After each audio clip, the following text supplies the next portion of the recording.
So when my friend Arvind gave me this topic for discussion, I couldn't think of a better slide than this in terms of describing what this elephant is there. And mind you, there's only one elephant that's shown here, but there are actually three of them. One is a healthcare, the second one is the IT, and the third one is engineering. So I'll make in this session a humble attempt to give some possible solutions to that problem and see how we reduce the complexity. So let's break it down into three things basically. We'll talk about healthcare, we talk about IT, and we talk about engineering. So the three key stakeholders here, there could be many, but the primary ones are the care provider, the caregiver, and the care seeker. We first look at the challenges and concerns, we talk about paradoxes. The first paradox I would call as the innovation paradox. While the whole focus is actually on the wellness of the patient and removing the sickness, but a lot of innovation has happened in the caregiver and the care provider space. We have a lot of drug discoveries, robotic surgeries, we got a lot of them. The IT talks about HI systems and all, but very little has happened to the patient side. So that's the innovation paradox. The second paradox is in terms of resource utilization cost. Now, typically in the public healthcare system, you got a primary healthcare, the community healthcare, and the tertiary care. But you find many a times a lot of people running into the tertiary care for cure, and that chokes the entire tertiary system, and then they move on to the private hospitals, which actually drives the cost even further. So that's a paradox on resource utilizations and cost. And the third one is in the treatment versus cure. And people who have seen Mumbai MBBS would know what I'm talking about, the treatment versus the cure. So these are the paradoxes in healthcare. Then we got the fragmented healthcare system. I think this is an old slide, but still relevant here. The lack of accountability, the poor coordinations, the misalignment of payments, and they talk about medical mistakes may kill enough people each week to fill up 21 jumbo jets. So that's a kind of fragmented healthcare we have. The next slide. Continuing on the challenges and concerns, we have one of the biggest problem with the inverse care. The people with most means whose need for healthcare offer less consume the most care. So the public spending on healthcare services most often benefit the rich more than the poor. Then we have people lack social protection payment care, which is largely out-of-pocket expenses. We know how many people really go out of this one. Over 100 million people actually fall into the poverty. The fragmented and fragmenting care, the excessive specialization in healthcare providers, and the narrow focus of many diseases actually removing of the holistic care that the patient really wants. Next one. The unsafe care, poor system design that is unable to ensure safety and hygiene standards cause a lot of hospital-acquired infections. The next one. The misdirected care, a lot of care is running around curative services at great cost, but the primary prevention and healthcare has been not taken care. The next one. Now let us look at from a systems point of view. Okay, we know what are these problems and all. But studying from a system angle, the success of any system depends upon the ability to decompose and recompose the systems, where someone or some entity having an authority and resources to design the system. Most of the systems are actually designed on this basis. The next one. But this particular traditional approach of solving the problem has not been successful in healthcare. Many components of this overall system operate as independent agencies, and actually there is no evidence of systemness in the healthcare. So we still talk of best doctors, best surgeons and all. Compared to the airlines industry, do we talk about a best pilot? No, because it's already reached a production in a very advanced stage. Here, healthcare is still a cottage industry. It's still driven by the craftsmanship. So not all system design and management problems can be addressed through the hierarchical decomposition, and one of them being complex adaptive systems. Now let's look at what these complex adaptive systems really mean and what are the characteristics. They are nonlinear and dynamic and do not inherently reach the fixed equilibrium. As a result, the system behaviors appear to be random and chaotic. This is one characteristic. The second one is they're composed of independent agents whose behavior is physical, psychological, or social rather than the demands of the system. Because agents' needs and desires are reflected in the rules, so they're not homogeneous, they actually tend to adapt to each other's behavior. And agents are intelligent, so as they experiment and gain experience, agents learn and change their behaviors, and the overall system behavior inherently changes over time. Adaptation and learning tend to result in self-organization. Behavioral patterns emerge rather than being designed into the systems. So the nature of emergent system may range from valuable innovation to unfortunate accidents. So there is no single point of control. System behavior is often unpredictable and uncontrollable, and there is no one in charge. Consequently, the behaviors of complex adapter can usually be more influenced rather than controlled. So healthcare falls under that domain of a complex adaptive system. So like other industries, if this has to become efficient, so there are two drivers actually. One is the value driver C. The nature and extent of business to consumer service actually determines the business to business as a value of products and other value enablers. In the context of healthcare, the value provided to the consumers and the payment received for this value determines the financial potential of other players in the network. The second important we talk about is the ratio of business to consumer complexity to total market complexity. Typically, this ratio decreases as market matures. The most successful players in the market are where they contribute more to this decrease. So to accomplish this, what we need to do really is to reduce the business to consumer complexity, but increase the business to business complexity so that the overall complexity actually reduces. So do we have an answer in healthcare for this? The answer could be a potential is the digital transformation that we see today. So now we talk about the second important concept, which is the IT. So let's define, going again back to the next slide, please. Let's go back to the first principles. What is digital transformation all about, which we hear everywhere?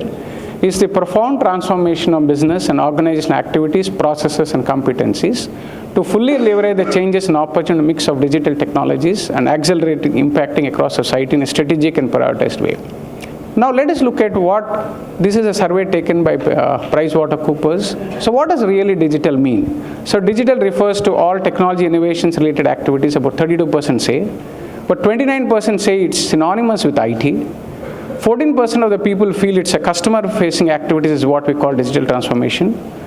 Another 14% refer to investments we are making to integrate technology into all parts of business. The 6% of people say it goes beyond technology to reflect a mindset that embraces a lot of innovation, other activities. And 5% say refer it to a data and analytics.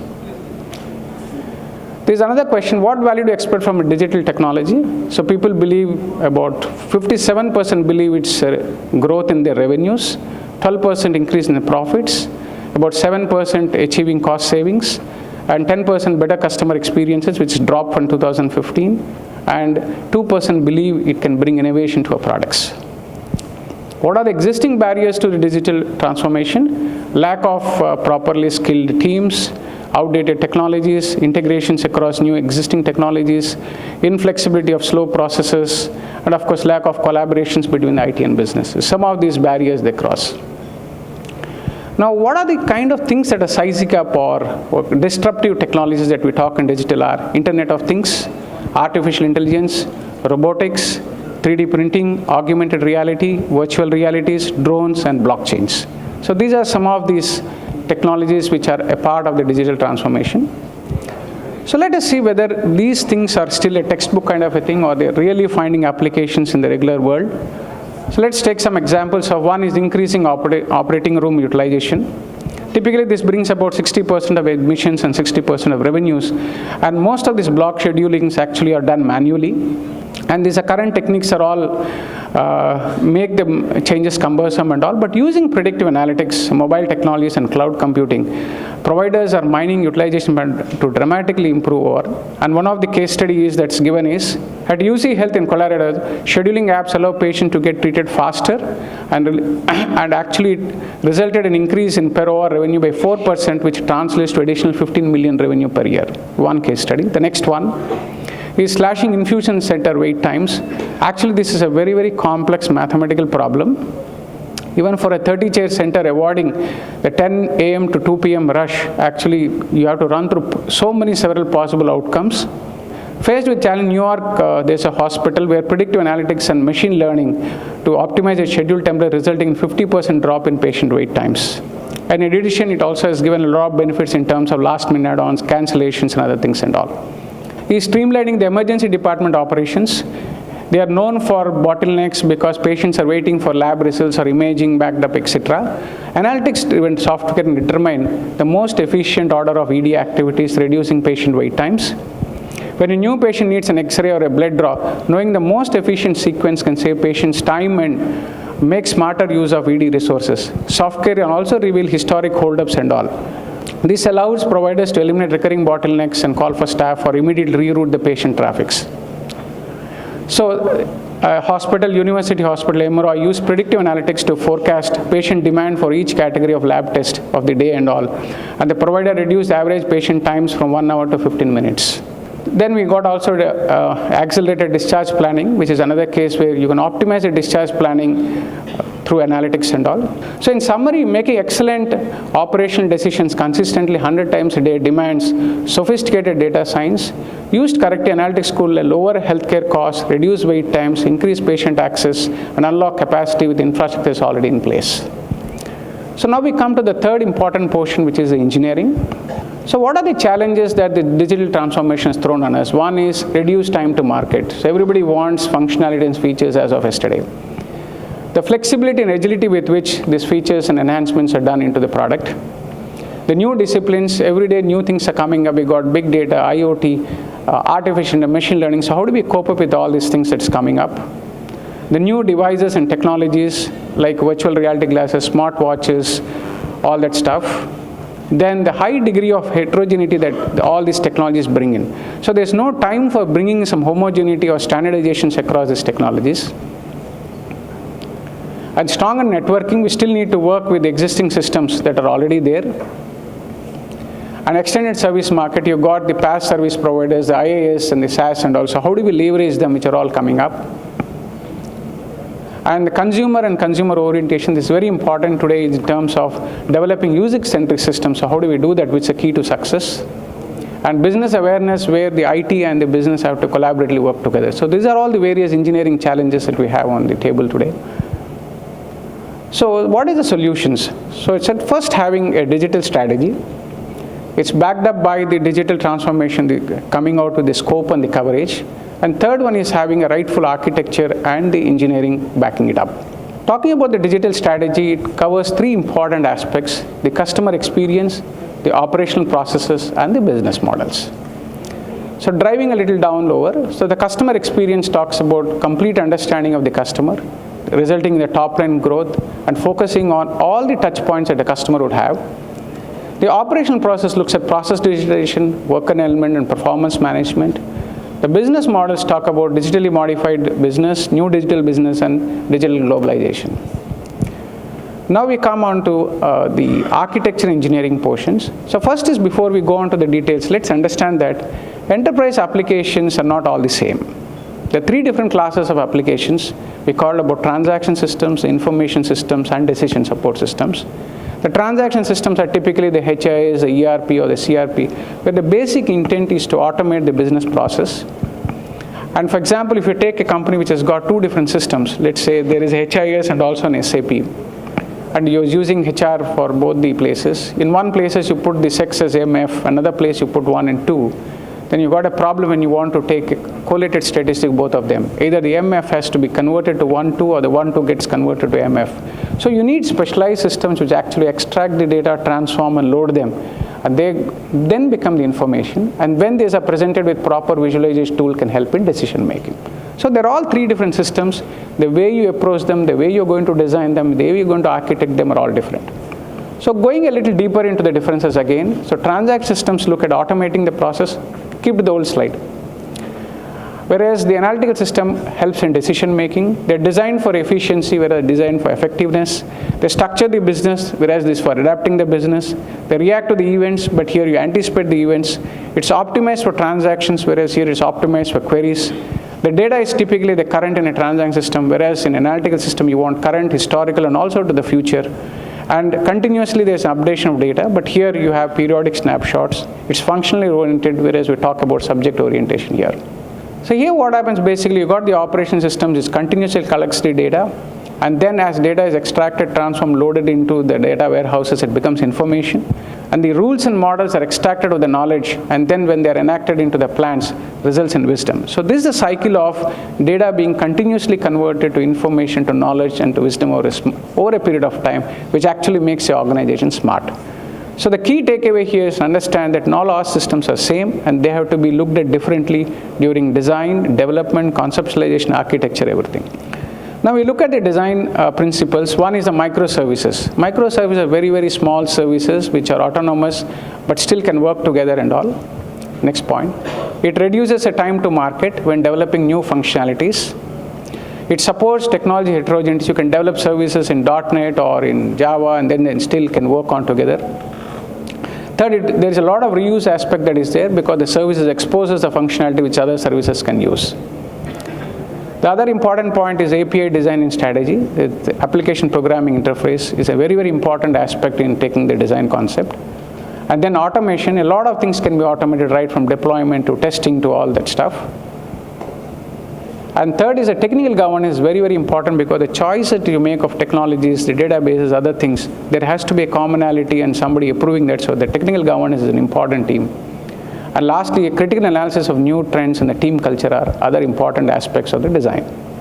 And then the architecture you do is what we call as a layered architecture. So actually split the entire application into what we call as a visualization layer is the first one, where actually this is a touch point of where the consumers, everybody use that. So it could be devices, desktops, and employees, partners, everybody use them. The second layer is analytics layer. We talk of historical, real, predictive, prescriptive, and descriptive, all kinds of stuff that is there, which leverages the data that is coming from the enterprise stores in the development layer.